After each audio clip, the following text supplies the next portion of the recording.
Hey, hi, Dora. Take a look. You're out there for the whole world to see. Hi, guys. What's up, everybody? It's Matt here from at Matt's Great World, and Metallica is back at it again. They just released their 11th studio album last Friday. It's called 72 Seasons, and I got a chance to go to the global premiere last Thursday before the album was officially released. And I was impressed, to say the least. There are a lot of good riffs, drums, and vocals on the record, and we're going to get into all of that alongside our new guest, Dora. And today, we're going to dive into everything that is the new Metallica album, and we're going to do that right here in this review. So enough with the talk, let's get straight into the album. First track on the album is the title track, 72 Seasons.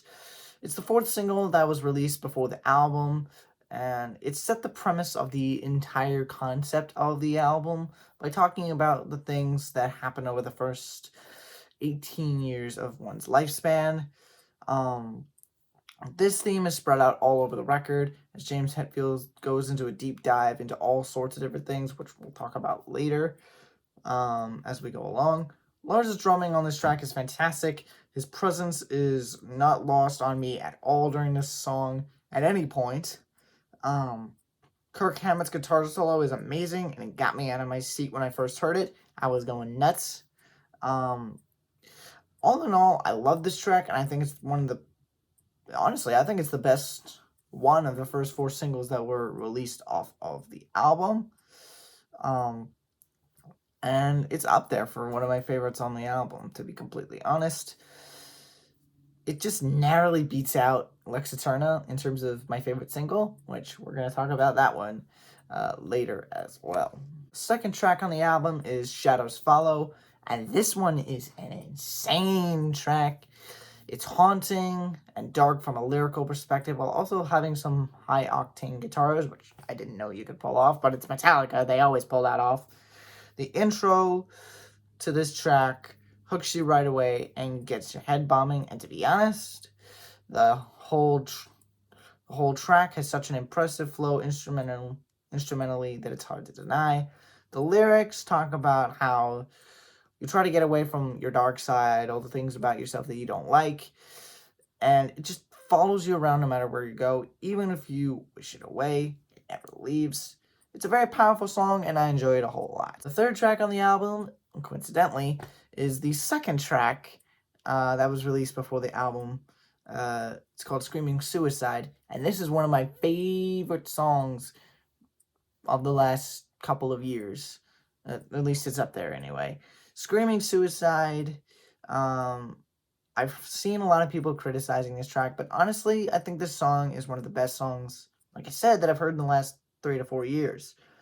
The lyrics are super descriptive and dark, while also having a sing-along effect that only James Hetfield can pull off. The riff sounds awesome, and Lars once again pulls through with some awesome drums. I cannot get over how much of a story is being told in this song. To be completely honest, I don't know why people criticize it as much, especially with the solo. I thought the solo was great, but everyone kind of didn't like it. But hey, to each their own. Music is subjective, and I'm going to leave all of your opinions to just exist out there in the universe. Let me know what you thought of the guitar solo on this track down in the comments below. Fourth track on the album is called Sleepwalk My Life Away, and it starts off with a very groovy bass riff and a really good guitar riff that kind of sets a very eerie tone.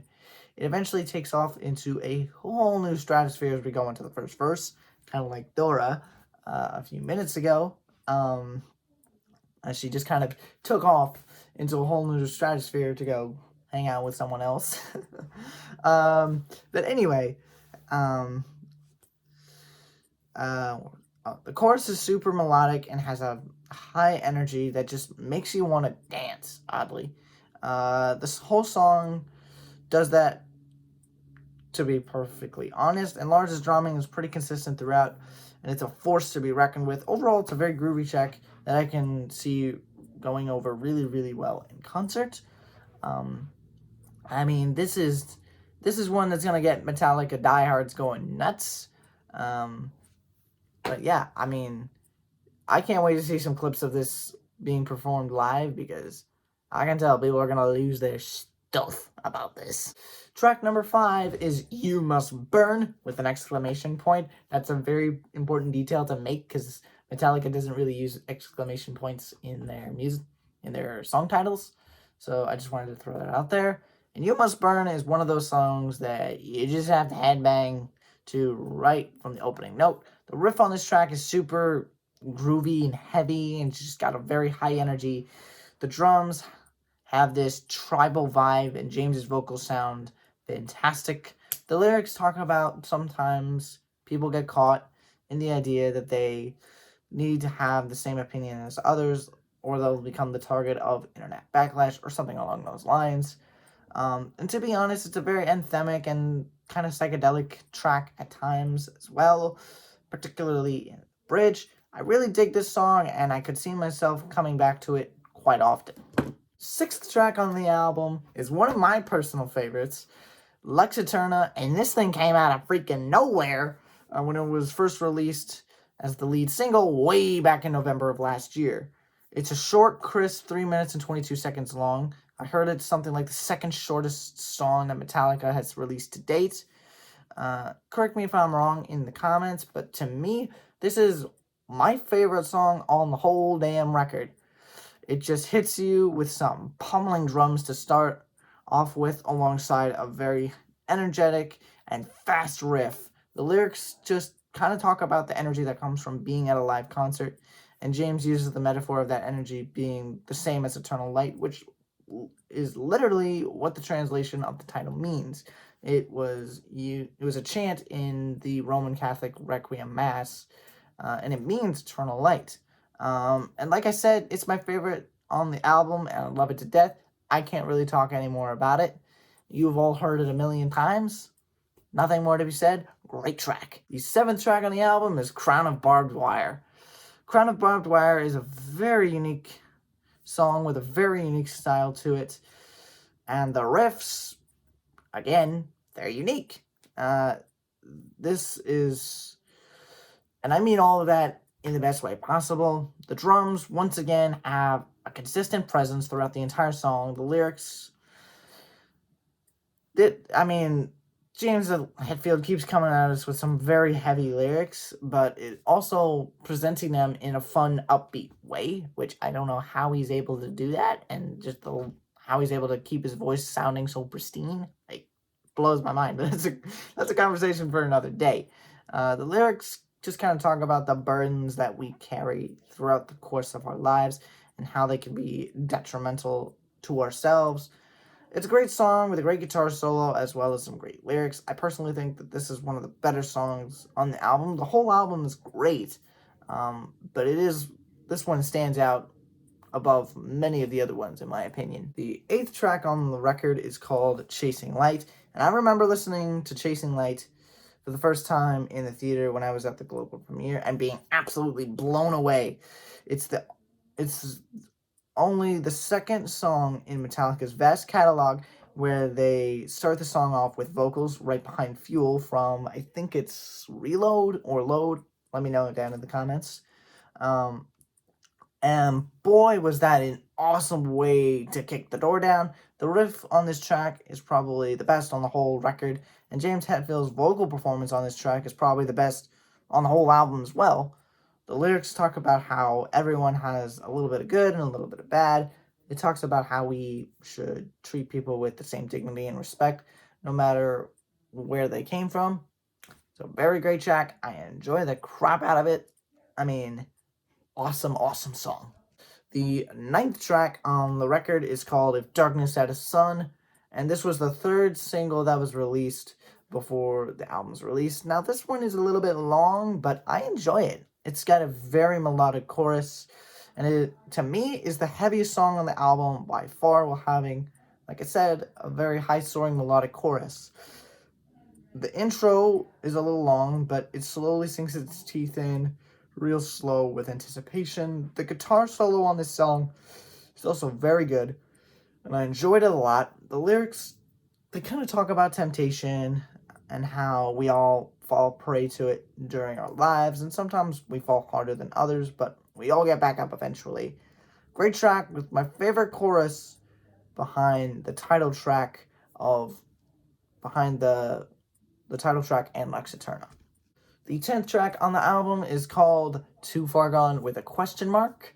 Again, I want to point out the punctuation on this album because Metallica doesn't do that very often. Too Far Gone is another groovy track with an awesome guitar riff. The guitars are loud and present throughout the entire song. James Hetfield puts on another amazing vocal performance and sings the chorus so beautifully. The lyrics just kind of talk about being in isolation and needing to get out of whatever's holding you back. But ask yourself if you're too far gone to be saved. We were all there during the pandemic. Everyone was there. And believe me, that's going to tug some heartstrings, and that's going to hit people right in the gut. Maybe even below the belt. I don't know. But I honestly think is probably the most relatable song on the entire record. Bear with me, guys. We're almost at the end. We're at the 11th track, Room of Mirrors. And Room of Mirrors is another fantastic Metallica song that harkens back to their roots. It's got fast guitars and drums and more awesome James Hetfield vocals. The guitar solo is beyond awesome. It's borderline unbeatable. The lyrics in and of themselves are legendary, and they kind of talk about how everyone acts as a mirror for you to see who you are and who you could become, which is a mind-blowing metaphor because it is so damn true. Kind of like the song before it, extremely relatable, so damn true that it's just hard to get over. I mean, it is mind-blowing. This one, I can tell, will be a fan favorite, but more than that, this one is going to live rent-free in my head for the rest of my life. Alright, now that we came down from me absolutely losing my mind over Room of Mirrors, we're moving on to the final track of the album, Inamorata. And Inamorata is the longest Metallica song ever, clocking in at 11 minutes and 10 seconds. Thank God it doesn't feel like 11 minutes at all, because if it did, my God, there's no way I would have been able to sit through that whole thing without going, are you done yet?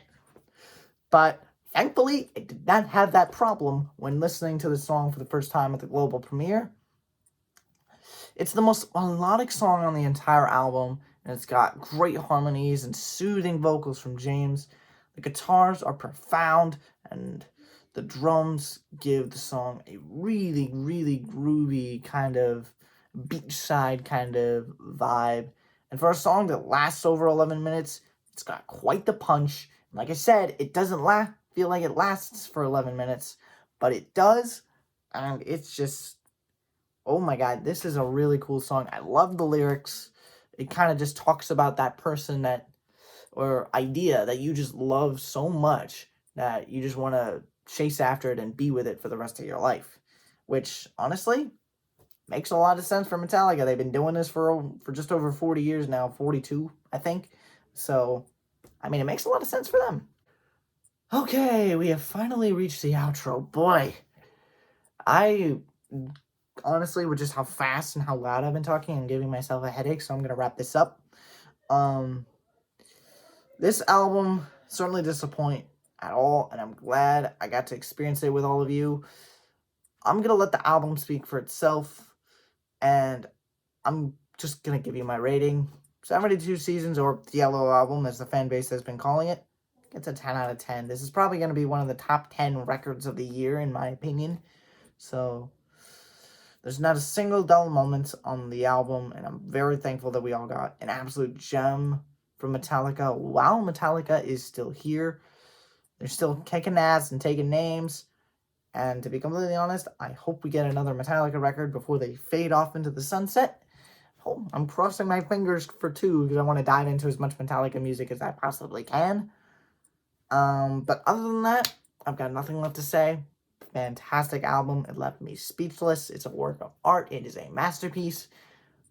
But let me know what you guys thought about it down in the comments below. And let me know what is your ranking of the other Metallica albums. One being the one you want me to check out the most, and you know, the last one being the one you don't want me to check out at all. Let me know that stuff down in the comments below. Share this video with as many people as you possibly can. Let's get this video out to a wider audience. And a good way to do that is hitting the like button if you like this content, because that's just going to push it in the YouTube algorithm to people who might like this kind of content. And lastly, we're almost at 70 subscribers, so please hit that subscribe button. It would mean so much if we could reach that milestone. But yeah, I've got nothing else to say other than this is probably the best album of the year so far, and probably the biggest surprise by far. So yeah, I'm very happy with it. I hope you guys are too. But without any further words from me, stay safe, stay warm, stay happy. It's never goodbye. Just till next time. All right, guys. I'll see y'all on Wednesday. I got a double upload coming. Boy, I'm going to be working my butt off this week. By the way, let me know some video ideas for next week because I'm running out.